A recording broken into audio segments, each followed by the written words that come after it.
Hello my dear students, good morning to everybody. आज हम लोग डिस्कस करेंगे इलेक्ट्रिक फ्लक्स का।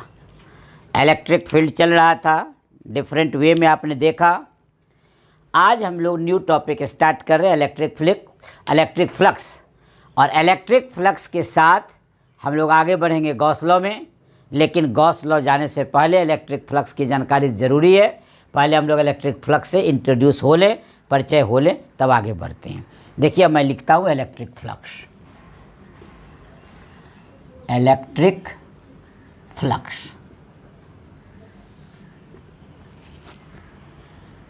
दरअसल इलेक्ट्रिक फील्ड का ये स्पेशल प्रॉपर्टी है जो kinds of flow of electric field को दर्शाता है, इलेक्ट्रिक फ्लक्स। तो इलेक्ट्रिक फ्लक्स क्या है, इसको यदि हम डिफाइन करें तो कहता है total number of electric lines of forces passing perpendicularly through the surface is called electric flux. Clear हो गया परिभाषा? लिख ही ले तो ज़्यादा अच्छा है। The total number of electric lines of forces, the total number of electric lines of forces passes perpendicularly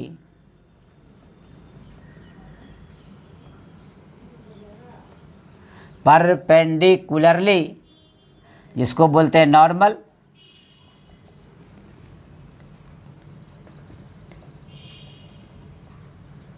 to the surface. The total number of electric lines of forces passes perpendicularly to the surface, यानी normal to the surface, is called electric flux. ये जो surface हमने लिखा यहाँ, ये clear कर देना उचित रहेगा। ये ओपन भी हो सकता है और क्लोज्ड भी हो सकता है। ओपन और क्लोज्ड ध्यान रखेंगे, खुला भी और बंद भी। अब जैसे फिगर बनाते हैं तो ज़्यादा क्लियर होगा, ध्यान से देखिए आप। ये एक प्लेन है,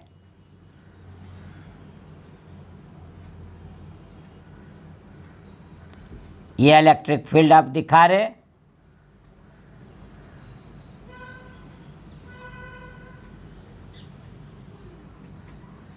ये आप इलेक्ट्रिक फील्ड दिखा रहे हैं।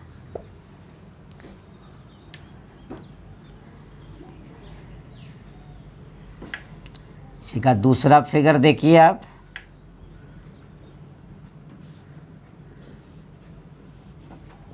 ये इलेक्ट्रिक फील्ड को दर्शा रहे हैं आप। थर्ड फिगर को देखिए आप।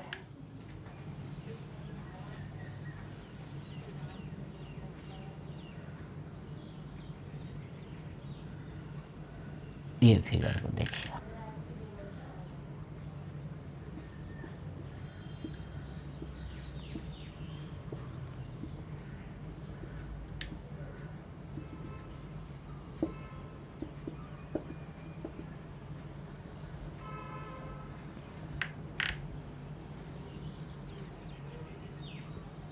ये देखिए, ये तीनों फिगर सामने आपको आ गया। ये आपका इलेक्ट्रिक फील्ड है, किसी एक जगह दिखा देंगे। ये आपका इलेक्ट्रिक फील्ड लाइन्स गुजर रहा है, देखिए आप यही लाइन दिखा रहे हैं आप। ये इलेक्ट्रिक फील्ड लाइन्स देखिए, इस नॉर्मल खींच दिए टू द सरफेस। देखिए ये पैरेलल टू द सरफेस हो गया, यानी कि electric field line normal to the surface. ये लाइन जो खींचा गया, ये यहाँ देख रहे हैं आप, ये आपका सरफेस है। यहाँ देखिए कोई इलेक्ट्रिक फील्ड लेते हैं, मान लेते हैं इलेक्ट्रिक फील्ड, ये सारा का सारा इलेक्ट्रिक फील्ड है। ध्यान रखेंगे आप, जितना एरो दिख रहा है सब इलेक्ट्रिक फील्ड है। अब इसमें हम लोग क्या किए, किसी एंगल से इंक्लाइन कर दिए एरिया वेक्टर पर या छोटा सा भाग पर। ध्यान से देखेंगे, ये थीटा एंगल है, थीटा दिखा रहे हैं। ये भी आपका इलेक्ट्रिक फील्ड लाइन्स है, छोटा सा भाग हम काट लें। ध्यान से देखिएगा, इसको हम इलेक्ट्रिक फील्ड लाइन्स ले लेते हैं। ध्यान से देखिए, अब हम यहाँ से ही इधर दिखा दिए, ये थीटा दिखा दी, एक छोटा सा भाग ये ds काट लिया हमने, या कोई यही काट लेगा, कोई दिक्कत नहीं है। ये भी काट सकते हैं। देखिए ये इलेक्ट्रिक फील्ड है, ये इलेक्ट्रिक फील्ड है, ये आपका ये लाइन्स के साथ ये थीटा दिखा रहा, कोई दिक्कत नहीं। हम इधरे ds काट लिए। ये डिफरेंट फिगर आपको हम दिखा रहे हैं, ध्यान से देखिए, आप गौर से देखते जाएंगे आप। एक ये फिगर है, एक ये फिगर है, एक ये फिगर है, तीनों अलग अलग फिगर हम दिखाए हैं। फिगर ए है, फिगर बी है और फिगर सी है। ध्यान से देखिए, ये बंद सतह ले लिए, ये प्लेन सरफेस है, ध्यान दीजिए, परपेंडिकुलर टू द सरफेस। अब देखिए ये इस फिगर में गौर से देखिए आप कि ये इलेक्ट्रिक फील्ड है, नॉर्मल टू द सरफेस है। ये जो आप देख रहे हैं ये सरफेस है, ये भी जो देख रहे हैं ये सरफेस है। ये जो आप देख रहे हैं इसको हम सरफेस दिखा दिए, ये भी सरफेस है। अब ये दिखा रहे हैं हम, ये बंद है, देखिए आप बंद है, हम लिखे हैं ओपन या क्लोज्ड। तो ये ओपन सरफेस को दिखा रहा है, ये क्लोज सरफेस को दिखा रहा है। तो इस स्थिति में क्या है सो ध्यान दीजिए। तो इलेक्ट्रिक फ्लक्स का कि total number of electric lines of forces passes perpendicularly यानी normal to the surface is called electric flux. इसका अर्थ ये हुआ कि यदि इलेक्ट्रिक फील्ड लाइन्स सरफेस के नॉर्मल होगा, देखिए जैसे कि ये दिखा रहे हैं हम, आप ये एकदम आराम से देखिए, ये लाइन, ये डॉट डॉट दिख रहा है एकदम, ये आपको सामने है। तो ये जो डॉट देख रहे हैं आप, ये जो आपको क्लियर करके आपको दिख रहा होगा, इस टाइप का दिखा रहे हैं हम, नॉर्मल टू द सरफेस है। जब ये एंगल के साथ है तो जनरलाइज वैल्यू है, वो भी जनरल वैल्यू है। वो ds जो देख रहे हैं स्मॉल पोर्शन, ये छोटे भाग के लिए, एरिया के लिए, और ये तो पूरा भाग s हो गया। अब देखिए इसको हम लोग क्या करते हैं, देखिए इज कॉल्ड इलेक्ट्रिक फ्लक्स। जब आगे बढ़ेंगे तो और ज़्यादा समझ में आएगा, तब आपको क्लियर होगा। देखिए मैथमेटिकली इसको जो लिखते हैं हम लोग फाई से, मैथमेटिकली देखिए फाई इजकल टू, देखिएगा आप इलेक्ट्रिक फील्ड और डॉट प्रोडक्ट ऑफ ds, यानी जिस भाग से, जिस पोर्शन से वो गुजर रहा है। जैसे हम मान लेते हैं आपको गुजार रहे हैं कि ये भाग से गुजर रहा है, ये इस भाग से गुजर, ये ds जो देख रहे हैं आप, यही ds है। यानी आप ds जो देख रहे हैं इसको स्मॉल पोर्शन ऑफ सरफेस कहिए, या इसी को एरिया वेक्टर भी बोल सकते हैं, इसी को आप एरिया वेक्टर भी बोल सकते हैं। ds को ध्यान रखिएगा। तो ये जो E देख रहे हैं और ये ds देख रहे हैं, तो E ds के साथ देखिए एंगल बना रहा है कितना, थीटा। तो ये दिखाने के लिए व्यवस्था किए हम। तो E डॉट ds, गौर से देखिए, mathematically phi is equal to E dot ds for open surface. इससे क्या, ये खुला हुआ इंटीग्रल है, गौर से देख रहे होंगे आप। तो ये बढ़ाते हैं हम, a dot B, A B cos theta, A ds cos theta integral, ये फाई का फॉर्मूला हो गया, एक डिफिनीशन हो गया। ये A dot ds, A ds cos theta, ये थीटा जनरलाइज है। अब है क्या कि यदि ओपन सरफेस लिए तब, लेकिन यदि फॉर क्लोज सरफेस लेते तो यही इलेक्ट्रिक फ्लक्स जो होता,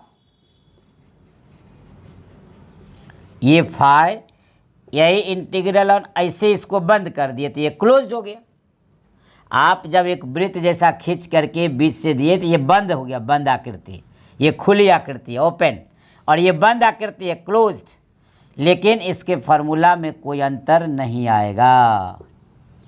इसका अर्थ क्या हो गया, ये क्लोज सरफेस रहेगा ये, लेकिन ये भी ई ds कॉस थीटा ही रहेगा। तो आप देख रहे होंगे कि फाई का फॉर्मूला ये एक ही बन रहा है, दोनों में आपको ज़्यादा अंतर नहीं दिख रहा होगा। ये बंद आकृति के लिए, क्लोज्ड के लिए, ये ओपन के लिए। तो क्लियर हो गया कि इलेक्ट्रिक फ्लक्स दोनों सरफेस के लिए होगा, ओपन के लिए भी होगा और क्लोज्ड के लिए भी। ये संशय दूर हो गया, ये कन्फ्यूजन हट गया कि ये ओपन सरफेस में लागू होगा या क्लोज सरफेस में लागू होगा। नहीं, दोनों में लागू होगा। तो इस तरह आपने फार्मूला दिया। इसका ये फार्मूला क्या हुआ, the product of area vector कहिए आप या स्मॉल सरफेस कहिए आप।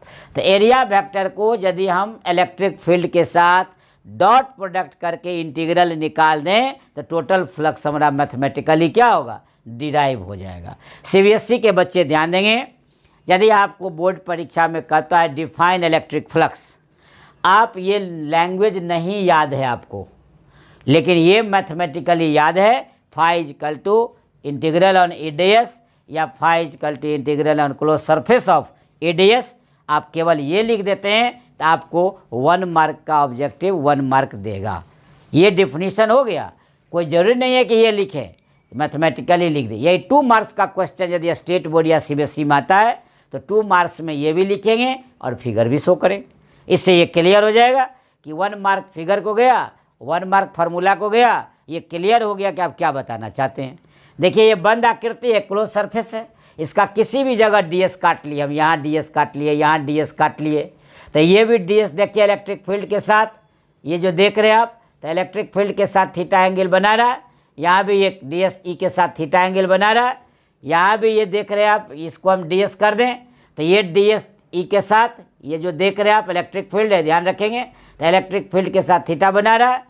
ये इलेक्ट्रिक फील्ड देखिए इसमें पैरेलल टू द सरफेस है, तो पैरेलल टू द सरफेस में नो इलेक्ट्रिक फ्लक्स होगा, ये ध्यान रखा जाएगा। चूँकि electric field parallel to the surface होगा तो नहीं होगा। यहाँ तक तो समझ में आ गया परिभाषा, और ये आपको याद रखनी है कि कैसे इलेक्ट्रिक फ्लक्स को डिफाइन करेंगे, तो integral on E dot d S. जब ये डॉट प्रोडक्ट हो गया तो आपको मैं बता दूं, स्केलर हो या वेक्टर, याद होगा स्केलर। डॉट प्रोडक्ट हमेशा स्केलर होता है, क्रॉस प्रोडक्ट वेक्टर होता है। तो याद रखिएगा कि electric flux is a scalar quantity, यानी ये ध्यान रखा जाए, इसको मिटा दिया जाए। अब हम लोग लिखते हैं कि इलेक्ट्रिक फ्लक्स जो है, आराम से लिखा जाए, electric flux is a scalar quantity. Dot product है इसीलिए, देखिए ऐसा यूनिट इलेक्ट्रिक फील्ड का न्यूटन पर कूलम और डीएस एरिया से मल्टीप्लाई है, तो इसका ये हो गया न्यूटन मीटर स्क्वायर पर कूलम, ध्यान रखेंगे। अब इसका अनदर यूनिट,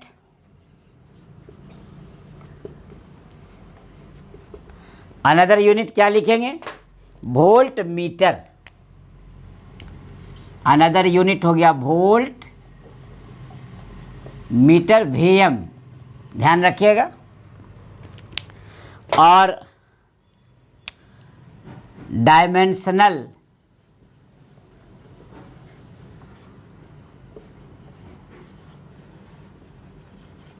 फार्मूला इसके क्या बनेंगे, तो हम लोग डायमेंशनल फार्मूला के लिए आपको बता दें, सीखने का तरीका परीक्षा हॉल में भूल चुके हैं आप, आपको नहीं पता है इसका डायमेंशन है। देखिए E into D S, electric field का याद होगा, ई बराबर फोर्स बाय चार्ज और इंटू डी एस। फोर्स का पहले से मालूम है mL/T-2, चार्ज का AT और एरिया का L2। देखिए क्लियर हो गया, mL3 T-3 A-1। ये तरीका है, यदि आप हॉल में याद है तो एक ही बार में लिख देंगे, नहीं याद है तो आप उसको निकाल के लिखने का तरीका सीखा जाए। तो डायमेंशनल फार्मूला आपके सामने आ गया, mL3 T-3 mL3 T-3 A-1, ये आपका हो गया dimensional formula of electric flux, याद रहेगा। यानी इलेक्ट्रिक फ्लक्स का डिफिनीशन हो गया, ई क्या है तो इलेक्ट्रिक फील्ड है, डीएस क्या है तो ध्यान रखिएगा एरिया वेक्टर है या स्मॉल पोर्शन ऑफ सरफेस है, ये ध्यान रखना है। डीएस का मतलब डिवीजन ऑफ एस, ई का मतलब क्या, इलेक्ट्रिक फील्ड। तो क्लियर है। अब हम लोग आगे बढ़ते हैं एनओटी नोट में। पहला, if electric field lines are parallel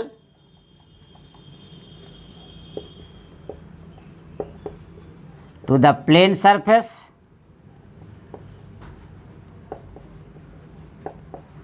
then no electric flux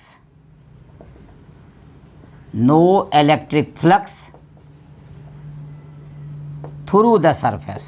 clear हो गया। यदि electric field lines parallel to the surface होगा तो नो इलेक्ट्रिक फ्लक्स जो है होगा, कोई इलेक्ट्रिक फ्लक्स नहीं होगा। और दूसरा, if electric field lines are normal यानी इसी को हम लोग बोलते हैं perpendicular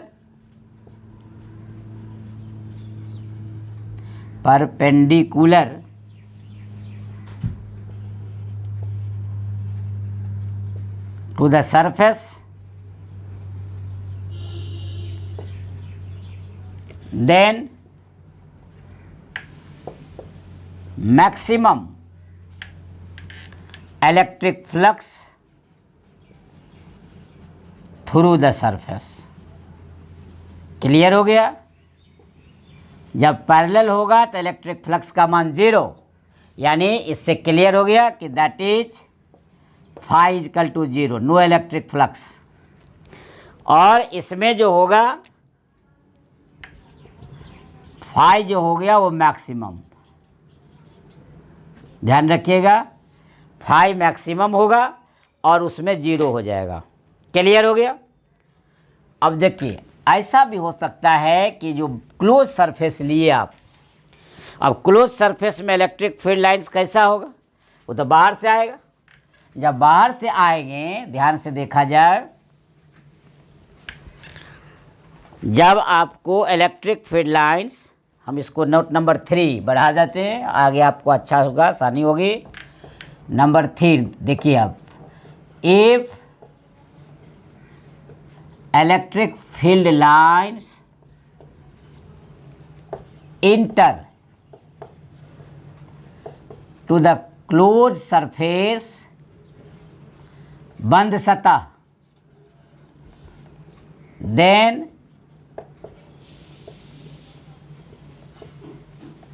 electric flux is negative. हम लोग नेगेटिव लेते हैं, is negative, but when the electric field lines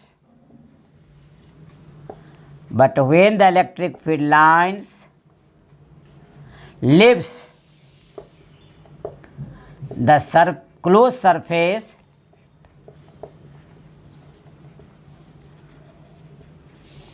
then electric flux is positive। ध्यान रखिएगा, ये नेगेटिव है और ये पॉजिटिव है। इसका अर्थ ये हुआ कि एक बंद सतह है, ध्यान से देखा जाए, ये आप देखते हैं, ये आपका बंद सतह है, ये भी आपका बंद सतह है, दोनों। यहाँ से देखिए, इधर से आ रहा है, इधर से आ रहा है, देखिए डायरेक्शन से पता चल रहा होगा आपको, इंटर कर रहा, हमने ऐसा दिखा दिया। ये क्लोज सरफेस है, इसमें इंटर कर रहे हैं, तो ये जो फाई होगा वो निगेटिव होगा। और यही बात यहाँ भी है, ध्यान से देखिएगा, ये इधर छोड़ रहा है, लिव्स हो रहा है, डायरेक्शन बदल रहा है केवल। देखिए आराम से हम यहाँ से हल्का सा दीवार खड़ा कर देते हैं ताकि पता चले कि दोनों अलग फिगर है। देखिए ये दोनों बंद है तो यहाँ नेगेटिव हो जाएगा। इसमें ये बताए हम कि यदि आपका ये इंटर कर रहा है तो यहाँ जो बनेगा वो नेगेटिव और ये पॉजिटिव। यही वैल्यू मैं बता रहा हूँ कि इलेक्ट्रिक फ्लक्स जो है इधर फाई जो है वो नेगेटिव, यानी फाई नेगेटिव और ये फाई पॉजिटिव। ध्यान दीजिएगा, ये फाई हो गया नेगेटिव और ये फाई हो गया पॉजिटिव। ये ध्यान रखना है क्लोज सरफेस के केस में, जब फील्ड लाइंस आएंगे या फील्ड लाइंस वहाँ से जाएंगे, दोनों ही स्थिति को मैंने शो कर दिया। इस तरह बहुत ही इंपॉर्टेंट नोट्स आपको इलेक्ट्रिक फ्लक्स के बारे में मैंने दिखाया, आपको मैंने बताया, आपको जानकारी जरूर हो गई होगी सारी बात, फार्मूला दिमाग में आप रख लिए होंगे। अब हम लोग करेंगे क्या कि एरिया वेक्टर को हल्का सा डिफाइन कर देंगे, जो डीएस आप लिखे।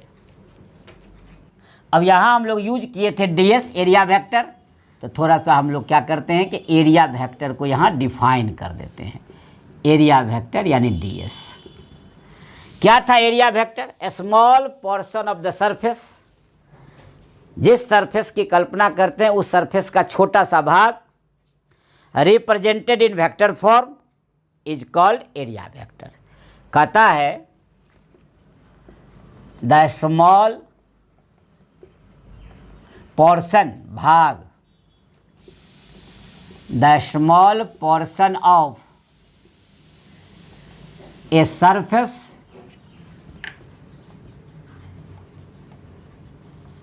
represented in vector form is called area vector, generally represented by ds। ध्यान रखेंगे आप, देख सकते हैं आप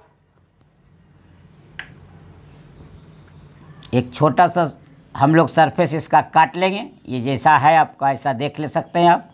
बस एक छोटा सा देखिए, आप देख सकते हैं आप फिगर में, ये आपका एस है और एक छोटा सा इसी तरह भाग काट लिए हम,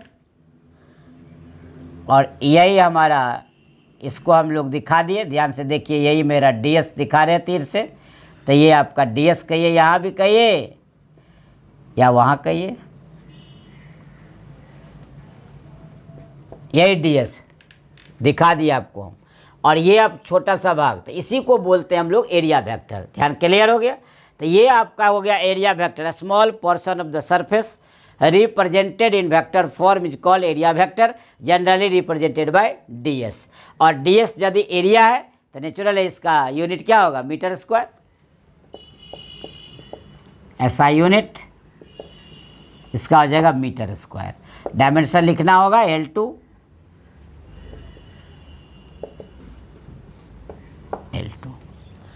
तो ये इस तरह से एरिया वेक्टर को भी जान गए आप। अब हम लोग क्या करते हैं कि इस पर आधारित एक सवाल बनाकर देख लेते हैं, ताकि पता चल जाए कि इलेक्ट्रिक फ्लक्स का उपयोग कैसे करेंगे। अब देखिए, यहाँ जो था इलेक्ट्रिक फ्लक्स के बारे में जब भी जानकारी दी गई थी, अब उसके आधार पर हम लोग सैम्पल प्रॉब्लम एक सॉल्व करते हैं, तो आपको ज़बरदस्त फॉर्म में कंसेप्ट क्लियर होगा कि कैसे इलेक्ट्रिक फ्लक्स को समझा जाए और इस पर कैसे सवाल को बनाया जाए। अब देखिए, इसके जानकारी के लिए यहाँ क्लियर कर दूं मैं कि आपका फर्स्ट क्वेश्चन है, given a uniform electric field दिया हुआ है, फाइंड द फ्लक्स। क्लियर है? फाइव चाहिए of this field through a square of side, देखिए स्क्वायर है एरिया, और 5 centimetre on a side whose plane is parallel to YZ plane, YZ plane में रखा हुआ है। What would be the flux through the same square if the plane makes 30 degree with x axis. दो question है इसमें, आपको clear हो रहा है? यहाँ तक एक क्वेश्चन आपको और दूसरा क्वेश्चन यहाँ से। एक तब है, पहले हम लोग क्या दिया हुआ है उसको सबसे पहले नोट करते हैं न्यूमेरिकल बनाने में। तो सॉल्यूशन नंबर 1 गिवन क्या दिया हुआ है बाबू? E is equal to 4 into 10⁻³ I newton पर coulomb. Find the flux of this field through a square, एक वर्ग है, स्क्वायर है, जिसका साइड है 5 सेंटीमीटर और पैरेलल टू YZ प्लेन है। तो जब YZ प्लेन के पैरेलल है तो नेचुरल है, नॉर्मल टू द सरफेस, इसका डायरेक्शन पॉइंट्स करेगा किधर? X तरफ। ब्रह्मांड में 3 एक्सिस है, XYZ। आप YZ प्लेन की ओर यदि इंडिकेट करते हैं आप तो नेचुरल है X की ओर जाएगा। तो यहाँ पर क्लियर है कि हियर फ्लक्स जो है पॉइंट्स करेगा, पॉइंट्स फ्लक्स है ये, पॉइंट्स अलोंग YZ में तो अलोंग X एक्सिस।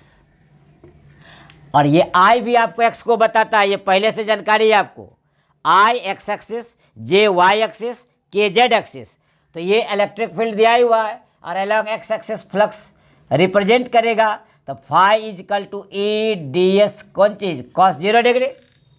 यही आप इंटीग्रल है, ध्यान दीजिएगा। तो अब आपका क्लियर है, ds का एरिया S, तो E गुने S cos 0 डिग्री तो 1, पहले से जान रहे हैं। इलेक्ट्रिक फील्ड दिया हुआ है 4 × 10⁻³ ध्यान दीजिएगा I, अब मल्टीप्लाइड बाय, क्योंकि डॉट प्रोडक्ट है इसलिए डॉट ए लिखें तो ज़्यादा समझ में आएगा, और यहाँ पर हम लोग E.SC कर दीजिए।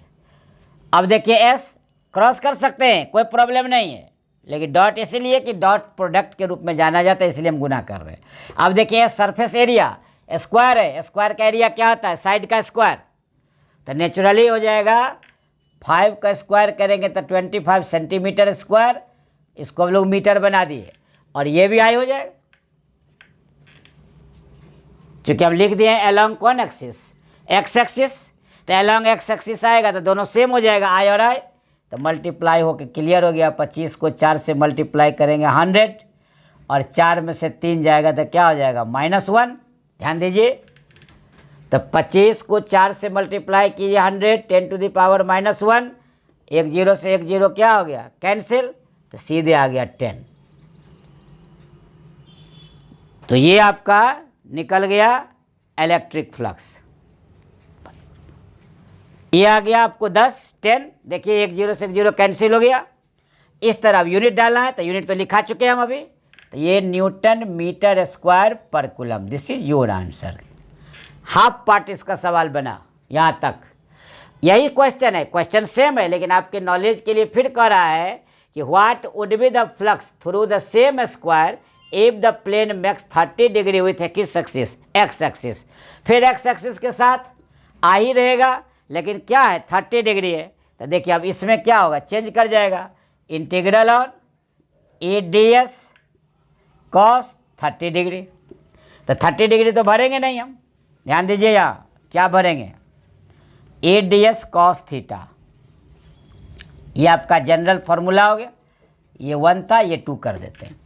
अब यहाँ क्या करना है, सो देखिए ये जो हम थीटा लेंगे वो 90 में से 30 को सब्ट्रैक्ट करना पड़ेगा, तब जाके 60 होगा। कहिएगा क्यों, तो अभी कुछ देर पहले हम लोग फिगर बनाए थे, देखिए होइएगा आप, इस तरह आप इलेक्ट्रिक फील्ड ले गए थे, ध्यान दीजिए, ये आपका प्लेन सरफेस था, आपको हम क्या किए थे, ये आपका इलेक्ट्रिक फील्ड ध्यान दीजिए इधर हम लाए थे, ये आप थीटा दिखाए थे, ये नॉर्मल था आपका, तो ये थीटा गौर से देखिएगा, अब ये नॉर्मल के साथ ये है, तो हमारा 90 में से ये थीटा चला जाएगा तो बचेगा कितना 60 डिग्री, तो इसलिए हम लोग क्या किए कि 90 में से 30 को ले लिए, तो बच गया मेरा 60 डिग्री, तो इसलिए थीटा की जगह यहाँ रहेगा 60 डिग्री। ये ध्यान रखना है, क्योंकि हमको नॉर्मल टू द सरफेस कितना एंगल बनाएगा वो लेना है, और इसमें देखिए क्या लिखा है, what would be the, x axis के साथ थीटा बना रहा है, तो ऐसे भी आप समझ सकते हैं कि ये एक्स एक्सिस के साथ ये थीटा बना रहा है, देखिए 30 डिग्री हम कहते हैं, या ऊपर ही बना के आपको तब समझ में आ जाएगा ज़्यादा, ये आपको 30 डिग्री बना रहा है, ये एक्स एक्सिस के साथ है, और ये आपका नॉर्मल है, तो अब ये नॉर्मल के साथ ये कितना बना रहा है 60 डिग्री, तो यही अब कहना है कि ये 60 डिग्री का एंगल आपको नॉर्मल टू द सरफेस लेना है, इसीलिए आपको हम समझा के बता दिए कि 60 लीजिए, अब यूज कर दीजिए। φ इलेक्ट्रिक फील्ड का वैल्यू वही रहेगा 4 × 10⁻³ और इंटू DS का एरिया सामने था 25 × 10⁻⁻4, ये भी अलोंग एक्स एक्सिस है, आई रहेगा, लेकिन कॉस की जगह 60 डिग्री हो जाएगा, आई 1 हो जाएगा, दोनों को मल्टीप्लाई करेंगे 10 तो आया ही था, ध्यान से देखिए, और cos 60 1/2, तो ये आ गया 5 न्यूटन मीटर स्क्वायर पर कूलम, ये आपका आंसर हो गया। तो आ गया आंसर 5 न्यूटन मीटर स्क्वायर पर कूलम। अब हम लोग देखते हैं क्वेश्चन नंबर 2, ध्यान दीजिए, the electric field in space is given by E = इतना, calculate the electric flux through a square surface of area, इसमें एरिया डायरेक्ट दे ही दिया है, निकालने की जरूरत नहीं, when it is kept in XY plane, YZ plane and XZ plane, clear है। अब आपका इलेक्ट्रिक फील्ड दिया हुआ है, देखिए solution number 2, given A = 50I + 30J और +80K, आप देख रहे होंगे क्लियर हो गया होगा, मैं आपको बता देना चाहता हूँ कि ये किस फॉर्म में है, e is equal to E X I E Y J और ई जेड के, क्लियर है। अब इधर हियर क्या हो गया, कंपेरिजन करेंगे तो ई एक्स का 50, ई वाई 30 और ई जेड 80, क्लियर है। देखिए वैल्यू हो गया एकदम clear, E Z 80, E Y इतना, ई एक्स इतना, क्लियर है। अब हमको इलेक्ट्रिक फील्ड पता चल गया। रखना का एरिया देखिए कहाँ गया, ये एरिया, यानी एस हमको मालूम है 200 यूनिट। अब हम रखते कहाँ है, when it is kept in, अलग अलग X Y plane, Y Z और एक्स। नाम के लिए 3 क्वेश्चन है, एक ही क्वेश्चन समझ आया जाए कि जब हम Y Z X Y plane में रखते हैं, first when it is kept in X Y plane, लिखा हुआ है एक्स वाई प्लेन। देखिए अभी अभी हम बताए थे, जब एक्स वाई प्लेन में रखेंगे तो नॉर्मल पॉइंट्स करेगा along Z axis, Y Z plane में रखेंगे तो पॉइंट्स अलोंग करेगा X axis, X Z plane में करेंगे तो पॉइंट्स अलोंग करेगा डायरेक्शन वाई एक्सिस, जिसमें जो 2 दिया हुआ है, बाकी तीसरा याद रखिएगा। एक्स वाई जेड 3 है ही आपके पास, तो एक्स वाई प्लेन में रखेंगे तो ये पॉइंट्स करेगा direction normal to the x axis, तो 8 points normal to x axis, clear हो गया। अब एक्स वाई प्लेन में है तो जेड एक्सिस, ये बताया हूं मैं, जिस 2 का दिया रहेगा जो बचेगा तो जेड एक्सिस के अलग हो गया। देयरफॉर अब हमको निकालना क्या है, calculate electric flux, phi is equal to E S cos theta, ध्यान दीजिए आप। तो अब देखिए अब हम लोग क्या करेंगे, हमको इसको मल्टीप्लाई करेगा जेड एक्सिस के अलॉन्ग, तो अब तो डायरेक्ट यूज कर लेंगे हम लोग, phi is equal to E dot d S की, ऐसे कर ली, इसको डी एस भर दीजिए एक के बार, नहीं पता आपको, देखते हैं कह रहा है कि स्क्वायर सरफेस का एरिया इतना लिए।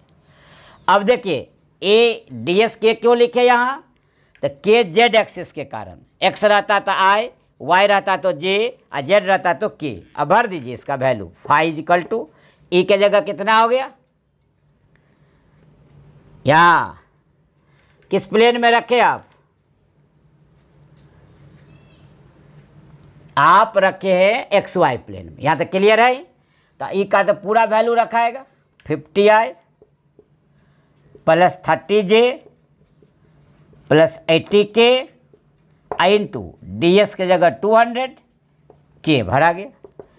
डॉट प्रोडक्ट है, डॉट प्रोडक्ट में सिमिलर यूनिट वेक्टर 1, डिसिमिलर 0 हो जाएगा, तो केवल कौन लिखाएगा 80 इंटू 200, देखिए आई इंटू के 0, जे इंटू के 0, के इंटू के 1, तो मल्टीप्लाई हो जाएगा केवल 80 इंटू 200, और दूना 16,000, यही यूनिट हो गया। अब जो इस यूनिट में सवाल रहेगा वो यूनिट लिखाएगा, आपको यूनिट यहाँ नहीं है इसलिए आंसर हो जाएगा।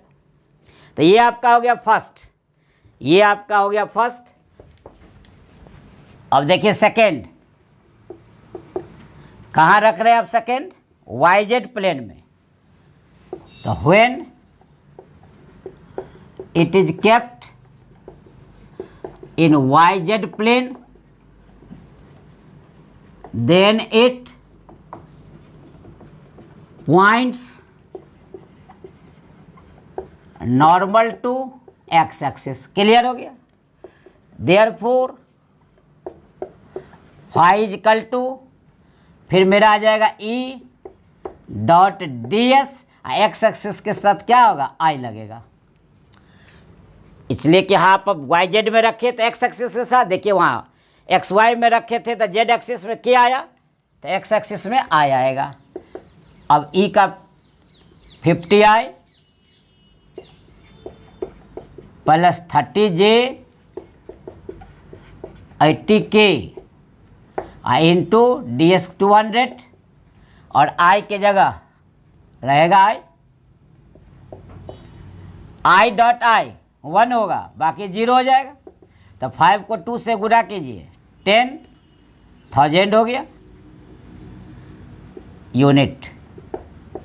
ये आंसर होगी। लास्ट देखिए थर्ड, एक्स जेड प्लेन में रख रहे हैं आप, लास्ट में एक्स जेड प्लेन में रख रहे हैं थर्ड। सिमिलरली लिख देते हैं हम थर्ड में, similarly phi is equal to A dot d S. अब वाई जेड में रखे थे, एक्स वाई में था, जेड एक्स में था, तो जेड एक्स में रहेगा तो वाई के साथ रहेगा यानी कि जे। क्योंकि सिमिलरली जो है ये पॉइंट अलोंग करेगा, पॉइंट्स अलोंग लिख देते हैं वाई एक्सिस। तब क्लियर हो गया, जे मल्टीप्लाई हो गया। अब देखिए 50i plus 30j plus 80k आई इंटू 200 जे के साथ वाला रहेगा, बाकी गायब हो जाएगा। तो देखिए 3 को 2 से गुना कर दीजिए, 6000 यूनिट। यही आपका क्या हो गया, आंसर हो गया। तो इस तरह आप क्या किए कि समझ गए। देखिए सब में ये लिखना भी जरूरी नहीं था, लेकिन आपको समझाने के लिए मैं लिख दिया। आप डायरेक्ट क्या करते कि सिमिलर क्वांटिटी को केवल लिखते, जैसे 200 को 30 से लिख देते आप। इसमें क्या करते आप, यहाँ के था तो 80 को 200 से कर देते आप, यहाँ क्या था आई था तो 50 को 200 से कर देते आप। लेकिन पूरा का पूरा समझा दिए, इसलिए ऑल द बेस्ट। आज इसी के साथ आपसे लेते हैं सुविधा। अब अगले टॉपिक के साथ हम लोग मिलते हैं अगले दिन। तब तक आप भी रखें अपना ख्याल। टेक योरसेल्फ, सबा खैर।